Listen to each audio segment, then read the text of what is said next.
ایک مرتبہ کا واقعہ ہے کہ امام اعظم ابو حنیفہ رحمہ اللہ کے پاس ایک یہودی شخص آیا۔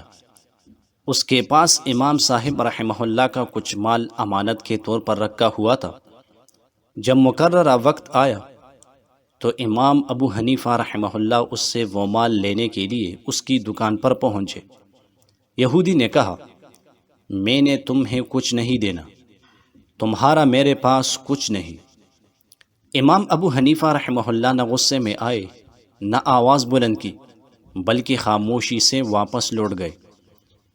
کچھ دن بعد وہی یہودی شخص امام ابو حنیفہ رحمہ اللہ کے پاس آیا اور روتے ہوئے کہنے لگا، آپ نے نہ عدالت میں دعویٰ کیا، نہ لوگوں کو بتایا، نہ بدلہ لیا، یہ کیا معاملہ ہے؟ امام ابو حنیفہ رحمہ اللہ نے جواب دیا، میں نے چاہا کہ تو اسلام کو میرے کردار سے پہچانے نہ کہ میری زبان سے۔ یہودی شخص وہی ایمان لے آیا اور کہا، اگر یہ تمہارا دین ہے تو واقعی یہ سچ ہے، دوسروں کے عیوب ڈھونڈنے والا جہنمی ہے۔ بنی اسرائیل میں ایک عورت کا شوہر باہر گیا ہوا تھا۔ اب اس عورت کا تعلق ایک دوسرے مرد سے ہو گیا اور بدکاری ہوتی رہی۔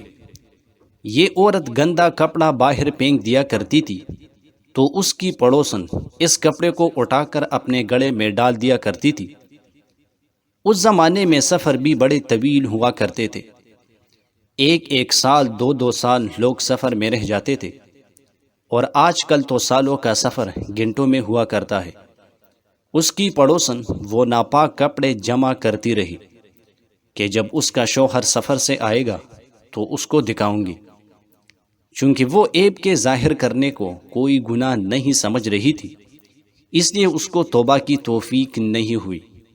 مگر وہ عورت جو بدکاری میں ملوث تھی، اس کو توبہ کی توفیق ہو گئی۔ جب دونوں کا انتقال ہوتا ہے تو وہ گناہگار عورت جنت میں گئی اور اس کی پڑوسن جہنم میں، جبکہ وہ عبادت گزار اور نمازی تھی۔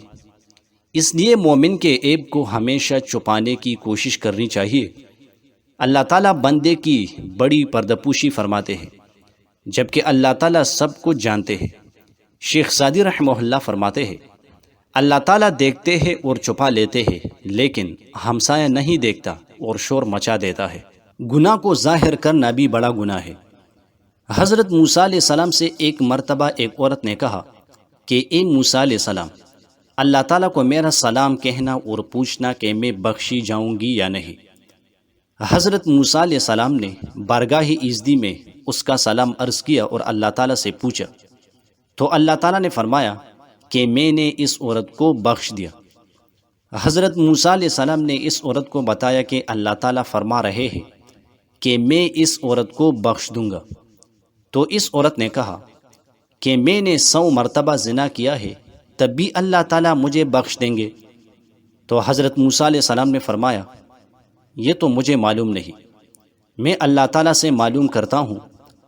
چنانچہ اللہ تعالیٰ کی بارگاہ میں عرض کیا، یا اللہ، وہ عورت تو اس طرح کہہ رہی ہے۔ تو اللہ تعالیٰ نے فرمایا کہ اس نے جب گناہوں کو ظاہر کر دیا اور ہمارے بولنے پر ایمان نہیں رہا تو اب اس کی مغفرت نہیں کریں گے۔ اس واقعہ سے یہ معلوم ہو کہ جس طرح گناہ کرنا بری چیز ہے، اسی طرح گناہوں کو نہ چھپانا اور ظاہر کر دینا بھی بہت بڑا گناہ ہے۔ بنی اسرائیل کے ایک بادشاہ کا واقعہ۔ بنی اسرائیل میں ایک بادشاہ تھا، اس کے پاس کسی عابد کا تذکرہ ہوا۔ بادشاہ نے اسے بلا بھیجا اور منت سماجت کر کے اسے اپنے پاس رکھنے کی کوشش کی۔ عابد نے کہا، بادشاہ سلامت، بات تو بہت اچھی ہے، مگر یہ بتلائیے کہ اگر آپ کسی دن مجھے اپنی باندی کے ساتھ خوشطبی کرتے ہوئے اپنے حرم سرا میں دیکھ لے تو کیا ہوگا؟ بادشاہ غضبناک ہو کر بولا، او بدکار، تو میرے گھر میں ایسی جرت کرے گا؟ عابد کہنے لگا کہ میرا رب کتنا کریم ہے کہ دن میں 70 گنا بھی دے کے تو مجھ پر غضبناک نہیں ہوتا، اور نہ ہی اپنے دروازہ سے دھکیلتا ہے، اور نہ ہی مجھے اپنے رزق سے محروم کرتا ہے، تو میں اس کا دروازہ کیسے چھوڑ دوں اور ایسے شخص کے دروازہ پر آ پڑوں جو نافرمانی کرنے سے پہلے ہی غضبناک ہو رہا ہے؟ اگر جرم کرتے ہوئے دیکھ لے تو نامعلوم کیا کرے یہ کہہ اٹھ کر چل دیا۔ زنا کے جرم میں بنی اسرائیل پر طاعون کا عذاب۔ بنی اسرائیل پر خدا کی طرف سے اس عذاب کا آنا احادیث میں بیان کیا گیا ہے۔ ان پر کب اور کس طرح یہ عذاب آیا، اس کی تفصیل طبری رحمہ اللہ نے سیار رحمہ اللہ کی زبانی یوں نقل کی ہے کہ ایک جگہ بلعام نامی ایک شخص رہتا تھا جو مستجاب الدعوات تھا۔ حضرت موسیٰ علیہ السلام بنی اسرائیل کے ساتھ اس علاقہ میں جانے کے لیے نکلے جس میں بلعام رہتا تھا۔ وہاں جانے کا مقصد وہاں کی کافر قوم سے جہاد کرنا تھا۔ بلعام کی قوم اس کے پاس آئی اور کہا کہ موسیٰ اور بنی اسرائیل پر بد دعا کر دو۔ اس نے کہا کہ میں اللہ سے مشورہ کروں گا۔ بعد مشورہ اس کو منع کر دیا گیا کہ موسیٰ علیہ السلام پر بد دعا نہ کرو۔ اس کے بعد اس کی قوم تحائف و ہدایہ لے کر اس کے پاس آئی۔ اس نے پھر وہی کہا کہ میں اللہ سے معلوم کروں گا۔ اب اللہ کی طرف سے اس کو کچھ جواب نہ ملا۔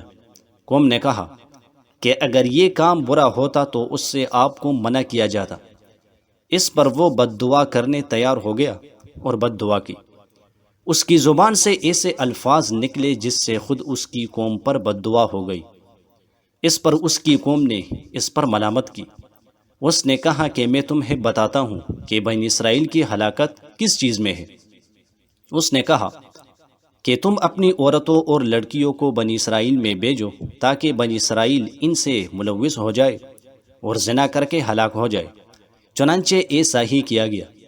اس کے نتیجہ میں بنی اسرائیل ان عورتوں سے ملوث ہو گئے۔ اس پر بنی اسرائیل پر طاعون کا عذاب آیا اور ایک دن میں 70,000 بنی اسرائیل ہلاک ہو گئے۔ حضرت داؤد علیہ السلام کی دعا سے طاعون چلا گیا۔ بنی اسرائیل پر حضرت موسیٰ علیہ السلام کے زمانہ میں جس طرح یہ عذاب آیا، حضرت داؤد علیہ السلام کے زمانہ میں بھی بنی اسرائیل پر طاعون کا عذاب آیا تھا۔ ابن اسحاق نے اس کی تفصیل ذکر کی ہے کہ اللہ تعالیٰ نے حضرت داؤد علیہ السلام پر وحی نازل فرمائی کہ بنی اسرائیل کے گناہ بڑھتے جا رہے ہیں، لہٰذا اب انہیں 3 باتوں کا اختیار دیا جاتا ہے، یا تو انہیں قحط میں مبتلا کروں گا، یا 2 ماہ تک دشمنوں کو ان پر مسلط کروں گا، یا 3 دن تک طاعون میں مبتلا کروں گا۔ حضرت داؤد علیہ السلام نے انہیں اس کی خبر دی۔ انہوں نے کہا کہ آپ ہی ان میں سے کسی بات کا ہمارے لیے انتخاب کر لیجئے۔ حضرت داؤد علیہ السلام نے طاعون کو پسند کیا، چنانچہ اس میں مبتلا ہو کر سورج کے زوال تک 70,000 اور ایک روایت میں ہے کہ 1,00,000 آدمی ہلاک ہو گئے۔ حضرت داؤد علیہ السلام نے تضرع کیا اور دعا کی تو اللہ نے اس بیماری کو اٹھا لیا۔ طاعون فحش کاری کی سزا۔ بنی اسرائیل پر طاعون آنے کا واقعہ جو اوپر ذکر کیا گیا ہے، اس سے معلوم ہوا کہ ان پر یہ عذاب زنا و فحش کاری کے نتیجہ میں آیا تھا، اور دیگر احادیث سے بھی صاف طور پر معلوم ہوتا ہے کہ فحش و زنا کے عام ہونے پر اللہ تعالیٰ طاعون بھیجتا ہے۔ حضرت عبداللہ بن عمر رضی اللہ عنہما اور حضرت ابو سعید خدری رضی اللہ عنہم کی حدیث میں ہے کہ جناب محمد الرسول اللہ صلی اللہ علیہ وسلم نے فرمایا، جس قوم میں فحش کاری عام ہو جائے حتیٰ کہ وہ اس کو علی الاعلان کرے، اس قوم میں طاعون اور ایسی بیماریاں پھیلتی ہے جو ان کے آبا و اجداد میں نہیں گزری۔ حضرت ابن عباس رضی اللہ عنہم سے ایک لمبی حدیث میں جناب محمد الرسول اللہ صلی اللہ علیہ وسلم کا ارشاد مروی ہے، کسی قوم میں زنا نہیں پھیلتا مگر ان میں موت کی کثرت ہو جاتی ہے۔ ام المؤمنین حضرت میمونہ رضی اللہ عنہا سے روایت ہے کہ میں نے جناب محمد الرسول اللہ صلی اللہ علیہ وسلم کو یہ فرماتے ہوئے سنا ہے، میری امت بخیر ہوگی جب تک کہ ان میں حرامی بچے زیادہ نہ ہو جائے، اور جب حرامی بچے زیادہ ہو جائے اللہ ان پر عام عذاب بھیجے گا۔ اور طبرانی رحمہ اللہ نے معجم کبیر میں اسی حدیث کے یہ الفاظ روایت کیے ہیں، میری امت بخیر ہوگی، اپنے امور پر قابو رکھنے والی ہوگی جب تک کہ ان میں حرامی بچوں کا ظہور نہ ہو جائے، اور جب حرامی بچوں کا ان میں ظہور ہو جائے تو مجھے خوف ہے کہ اللہ ان پر عام عذاب بھیجے گا۔ ان میں جن روایات میں موت کا ذکر ہے، اس سے جمہور علماء نے طاعون ہی مراد لیا ہے۔ اس سے معلوم ہوا کہ زناکاری و فحشکاری کی سزا میں بھی طاعون آتا ہے۔